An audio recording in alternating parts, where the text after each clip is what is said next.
winner of the York Region District School Board Academic Award goes to the student with the overall highest average.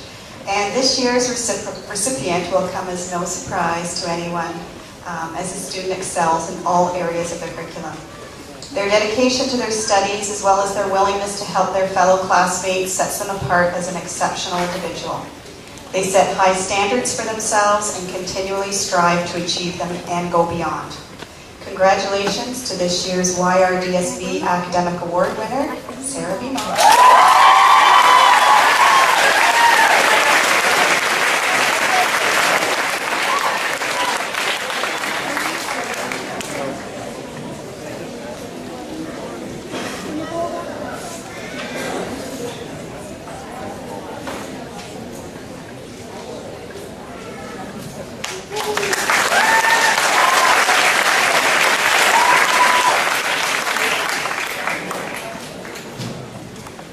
I would just like to take this opportunity to say thank you to my class in particular, and of course I know Mrs. Maltez to her class.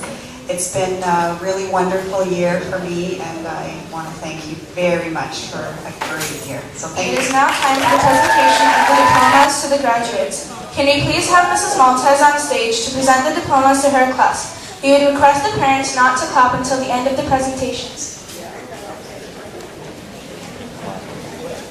And her future ambition is to go to university and get a good job.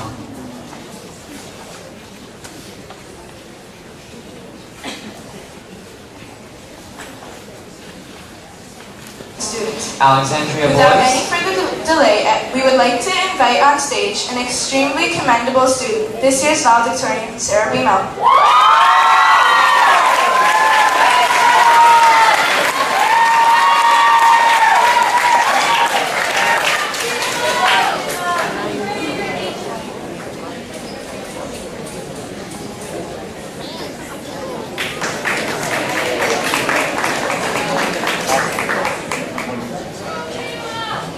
Hi. Okay, so good evening, everyone.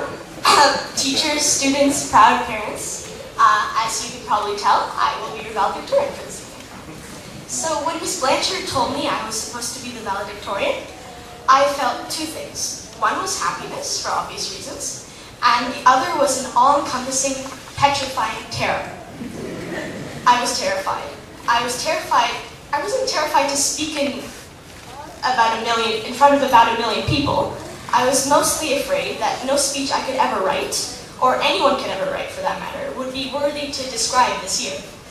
Because I don't know about you, but I think it's been a pretty amazing year. So the question is, I'm shaking. How can one describe all the ups and downs, all the drama, and all the memories in a few short paragraphs?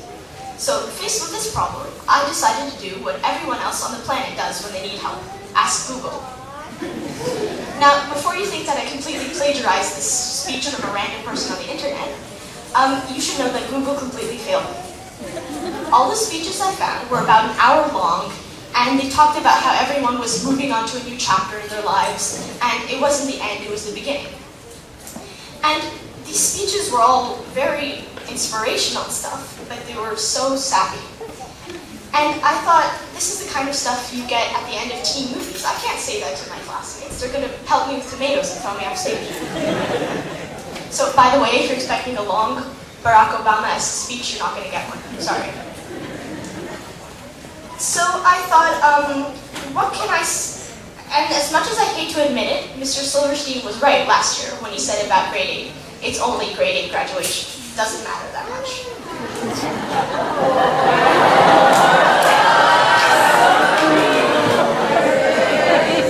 He's going to deny he said that later, by the way, but don't believe him. So what can I say to the grade 8s of Oak Ridges that is real and genuine? What matters to us? What is worthy to mention? What will we carry with us for probably not the rest of our lives, but at least the rest of the summer? The answer to that is memories. When all else fails, we still have our memories, which I think are mostly pretty good. So although grade 8 doesn't matter that much, in the grand scheme of things, it matters a whole lot to us right now, in this moment. So live in this moment, and consider that next year we'll be off to high school, which is apparently this dark and dangerous, scary place. And after that, we either go to university or college, or we get a job, and then we live the rest of our lives, and then we die. That's the short version of the story of everyone who has ever lived. And there's no escaping it. Sorry. So I guess the point I'm trying to make is to ask you to enjoy these little moments that will become inconsequential in a few years' time. Celebrate while you can, while you're still young and able to move. And most of all, remember us. Remember grade 8 and all your friends and enemies and all the happy times as well as the bad times and the sad times. Because ultimately, you'll be glad you have these memories when you're old and wrinkly and saggy in the wrong places. You'll also remember fondly the people who are responsible for us being here. The people who have probably affected us more than we realized. Teachers and parents. I obviously don't know all the parents' names, but thank you to all of you anyway. And I'd like to thank the teachers. I'm definitely going to forget someone because there have been so many throughout the years, but here goes. Miss Blanchard, Miss Maltese, Mr. Whistle, Mr. Silverstein, Miss Spivey, Miss Kateri, Miss Gallant, Mr. Haynes, Mrs. Priestley, who isn't here today, and Miss Joyner, who isn't here today either. And that guy I mentioned before. Oh yeah, Mr. Silverstein. And obviously for me, a personal thanks to Mrs. Levy for a wonderful year. So lastly, and I promise this is the last thing I'll say before we go on the fancy boat cruise, congratulations. If you're in this room right now, it means you actually passed grade 8.